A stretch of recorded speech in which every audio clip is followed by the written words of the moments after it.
Okay guys, I'm going to make a few updates here. I had an updates video up only for about 12 hours, so I'm sort of going to do a recap on that for those of you who didn't see that. By the way guys, thanks a lot, 500 subscribers. It was a good achievement that happened a little while ago, and I'm very happy about that.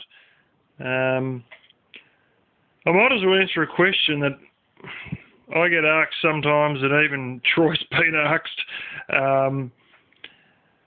Why do I make some videos in the dark? Because later on at night is when I do a lot of my thinking, and it's usually dark. And believe me, if I had LED lights on, it'd still be just about completely dark. And even when I turn the incandescent lights on, which I should, just to give you an idea of how useless this thing is.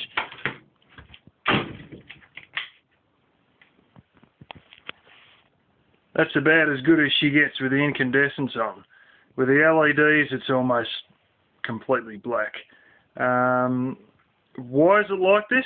I'm using a phone that is probably over 6 years old to do these videos. I get a really low definition picture, and I mean, I don't need a very good definition picture, you know, just to stand here and talk. And quite simply, it gives me very small files, and because wireless broadband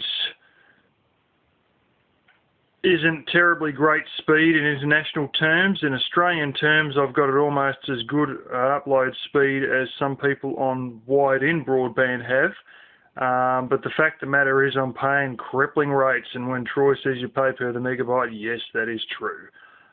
You pay terrible prices here for wireless broadband. And you know, even normal broadband is terribly slow comparative to international speed. But anyway, let's get on with the updates here. Now, basically, I'm going to talk about a few of the winter projects. Now, as you may know, my hot water system is not in terribly good shape. It is actually stuck at a set temperature. When that knob broke off, I sort of gave it a bit of a slap, and yeah, she stuck at a set temperature. Having said that, I just remembered quite recently I have a few heating elements. I've actually got two heating elements, and these heating elements are made for basically boiling water, and the idea is that you get a coffee mug full of river water or whatever overseas, and if you're on 220 or 240 volts, you can plug this thing in for 6 minutes and it'll boil the cup of water, and you just sort of sit in the cup, and basically it's a heating element with a cord and a plug. You know, it's all sort of, you know, properly sealed and that. And if you're on 110, 120 volts, you got to leave it for about 8 or 9 minutes and it'll boil that water, and then once you've boiled the water, it's safe to drink. I bought two of these at the closing down sale of a hardware store a long time back, 5 or 6 years back now, and basically they were half price. And I have those in my stuff, one's still in the packet actually, and I can remember packing it all away when I took stuff over from my parents, but I can't really find it. I had a bit of a look the other day, but I've got to have a good proper look one of these weekends and find those and stick those. The idea is to hang those, you know, from their cords or whatever, because, you know, that with no weight on them or anything like that, they're as light as anything. I think they're about 300 watts each or something. And get both of those inside the document tub that my hot water system draws from, and have both of those plugged back into the generator, and use them not to boil the water, obviously, because it's just not big enough to boil the whole document tub, but at least to get the temperature of the water up to, you know, 20, 22 degrees Celsius or something like that, you know, which is like around 70, 73 degrees Fahrenheit, to try and get it warm enough so that the hot water system, you know, is drawing not freezing cold water, and so therefore it's putting out reasonable temperature water. You know, but these are very lightweight, and they're all, you know, sealed and that, and it's no trouble to hang it off its cord inside that document tub, but I'm going to have to hang it at a set height and, basically fill up the document tub before every shower. And you say, oh, well, are you going to do all that all the winter? Well, in actual fact, no. Where I built the cardboard house, I'm going to get access to that place on around about the 25th of May. That's the theory at the moment, but I will get access to it sometime around the start of winter or maybe slightly before. And, well, last year they come back to a pretty big power bill because I was trying to dry glue on the cardboard house, and the waterproof coating needed to be applied at no less than 15 degrees Celsius, and that was 10 degrees Celsius or less outside, and the shed being uninsulated. Well, let's just say I was running a few heaters and they come back to a bloody big bill, and then were pretty pissed and made me pay part of it. And I think this time round I'm paying for all of the bill, is the agreement. And basically, if that's the case, I might as well use their flaming electric hot water system over there and have showers over there. Now, I intend to build a wood-fired hot water system, and I've actually been looking today at MIG welders, and I can get a quite nice one to use, the gasless steel wire as a gasless MIG. Very good quality brand, fantastic quality brand. Easily do 3mm steel and all that, which is probably all I'm going to use it for. And $595, and the only thing that doesn't include is the wire. All the knick-knock-knacks are all included. It does have a gas fitting, and it does have the appropriate rollers and technologies built in so that I can use aluminium wire and stuff like that. Other good news, I want to try and chase this up and see if I can get this sorted. I have access to, basically my father owns a blowtorch for acetylene. Now apparently, for quite a cheap price, I can get my hands on acetylene bottles which are basically hit the use by date, and they've got a sticker on them which says last use blah blah blah. And my father in the late 90s was paying $200 a year rental for his acetylene bottles, but these ones, I think they're basically paying $80 for the bottle, but it's the last use only. And once you've emptied it, that's it. It's never to be used again.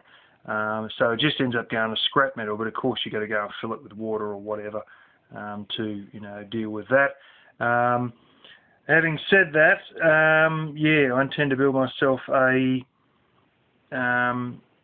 wood hot water system, and I'm going to use this MIG welder to do it. But I've always wanted a MIG welder because they're a lot easier to deal with than flaming arc welders are.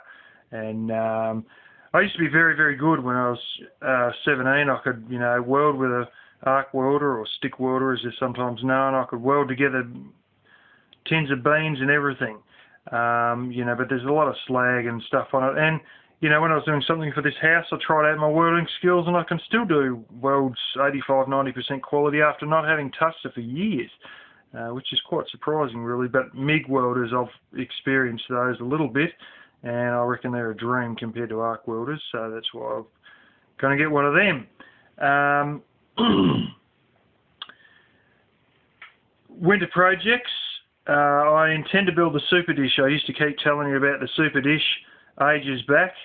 And look, basically all I need is another $35 piece of plywood, because I've used the bit I was going to use for the door of the cardboard house. So I'll get another piece of that. And then I've got enough of everything. Glues, nails, for me nail gun, blooming, even timber, that stack of timber that the gecko was in, the little baby gecko beside the cardboard house there that I had to move to change the doors over. I found some quite nice timber in that, and basically, I've got glue left over from the cardboard house, a whole stack of nails for my nail gun, timber, a whole circus worth of blooming windscreen reflectors, flare, and tons of them, all stashed in the laundry there. And basically, yeah, we're going to go ahead and build the super dish. The cardboard house just got out the door of that shed.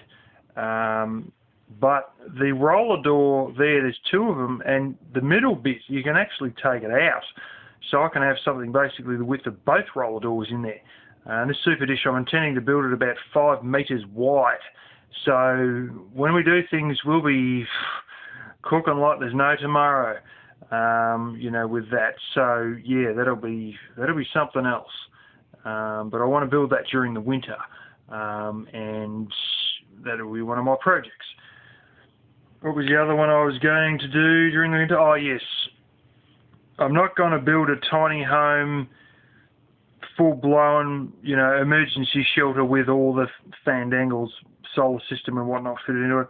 I put a lot of money into the cardboard house, didn't get a cracker back. You know, it got a little bit of publicity and whatnot, and that was all nice. But fact of the matter is that, you know, it was a lot of money spent for not much back. So I will do the emergency shelter that I can make happen in about 2.5 minutes of effort. I will do one of them. But I won't go ahead and do a second fireproof one that's all fancy and whatnot. But I also have while I'm doing this whole thing with the wood hot water system, I've also got a couple of requests from a few people to might be able to do a little bit of bartering, hopefully, in regards to a few things I need around here. Maybe some blasted fencing wire being one of them, and a couple of people basically have requested that I make some wood heaters for them. So we're going to see if we can barter a few things for that, and fencing wire may be one of them. And I also need to get this blasted driveway sorted here too, and that may be in the works as well, because the holes around here, there's one that is at the lowest point of the driveway and it keeps building up with water, and I just keep driving through and it just tears it out more and more mud, and it's got to the point that my car is actually bottoming out on the damn thing, and I need somebody to turn up and with some crushed rock and a loader and basically fix up my driveway and extend it a bit. So there may be a few other people that are going to get a creation or two in exchange for a couple of things around here which bloody will need sorting out. And fencing is one of them, and that driveway is another one. And yeah, so anyway, in case you didn't know, this is literally half of my property.